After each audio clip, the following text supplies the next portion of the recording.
Yesterday, a bunch of leaders from the crypto industry went in front of Congress, and they got asked all kinds of questions. There's a couple of different people who were there. So first, we got the Circle CEO, Jeremy Allaire was there.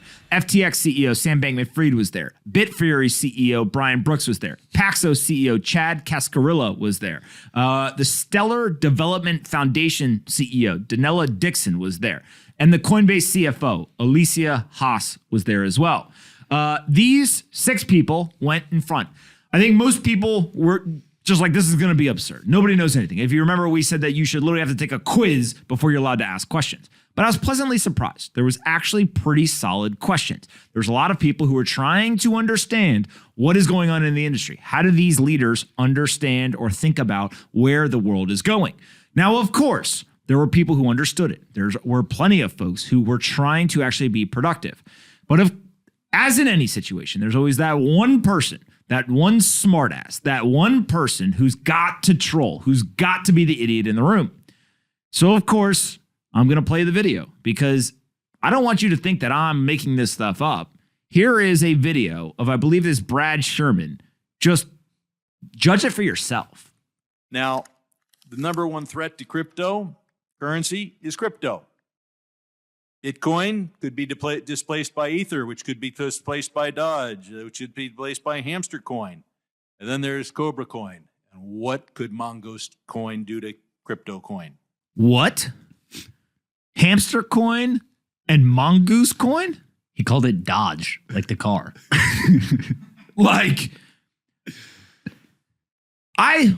In the past, if you're new here to this industry, Brad Sherman has been saying ridiculous things for years about the industry.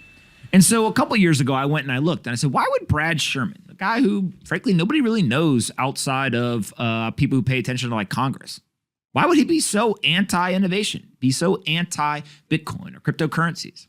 Well, one of the best examples is, guess who Brad Sherman's donors are?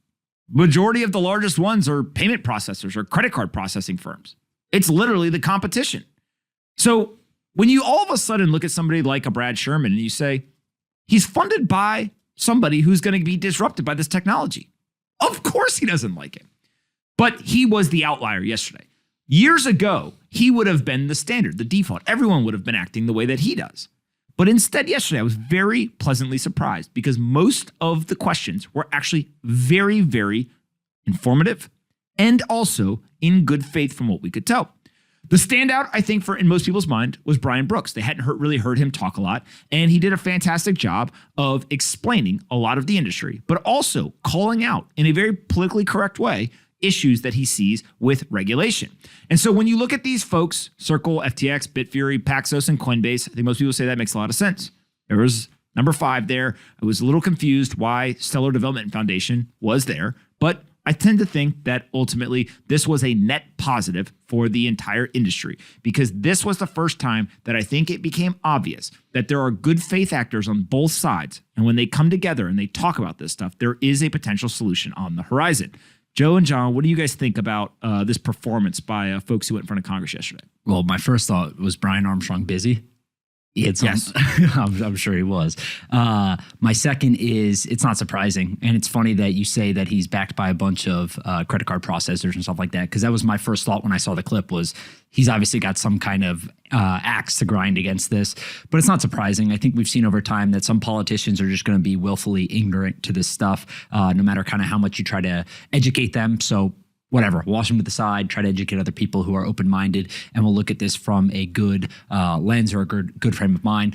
But no, it wasn't really that surprising to see someone like him say something like that. John? That was a tough video to watch.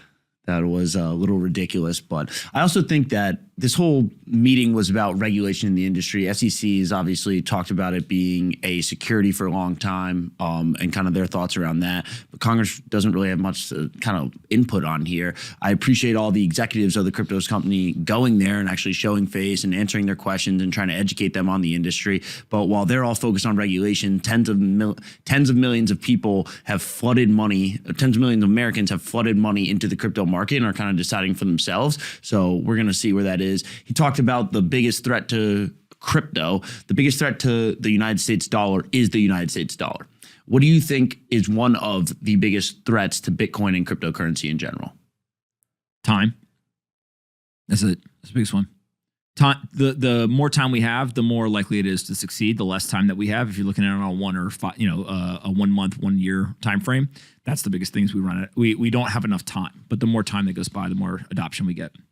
We have 3 other quotes from folks that were at the hearing yesterday. Patrick McHenry, U.S. rep from North Carolina, he said, "We need reasonable rules of the road. We know that. We don't need knee-jerk reactions by lawmakers to regulate out of fear of the unknown rather than seeking to understand.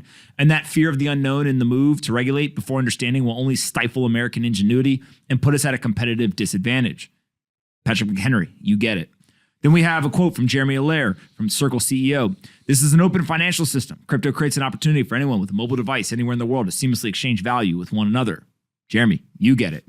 And then we've got Roger Williams, the U.S. congressman, who said, "All of you were working tirelessly to create something new in order to bring this new technology to the masses. Unfortunately, it would only take a few misguided curveballs, we'll say, from Washington to undo some of this progress." Roger, you get it as well. I really felt like yesterday was the first time I was like, oh my God, the politicians are going to get orange pilled. They're going to get red pilled here. Like they are all going to go in on this because I think they see the writing on the wall. And it's like, if you are short, whether through regulation, sentiment, financially, whatever, this industry, you're basically long Wall Street. And the only thing that politicians hate more than Bitcoin or crypto is Wall Street.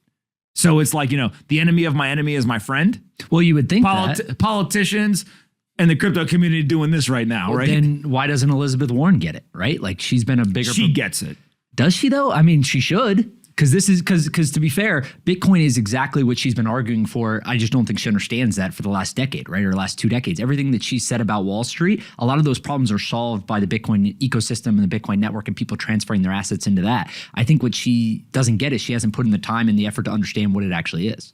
Elizabeth Warren funds Wall Street. Most people think of it the opposite way, that Wall Street funds. You know how? She pays fees to Wall Street banks. She's a bank, right? If you really believe that they're so evil, then stop using the banks. Right? Like, I don't want to hear what you say. Show me your actions. Do you use a bank? Okay, then obviously we need banks. Now you can argue that maybe they need to be better, but if you believe so deeply in what you're doing, then stop using the banks.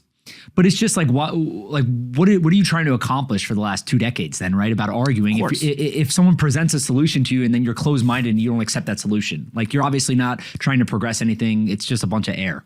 Bitcoin and cryptocurrency operators, entrepreneurs, investors, etc., have been building solutions while politicians have been complaining about the problem. And now it is not the job of a politician to build the solution, especially technology solutions, etc.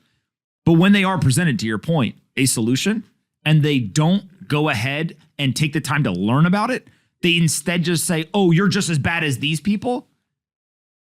Listen, we've got one system that's a closed system that's completely opaque, that no one understands really in depth, has incredible risks, and there's high hierarchical centralized control of.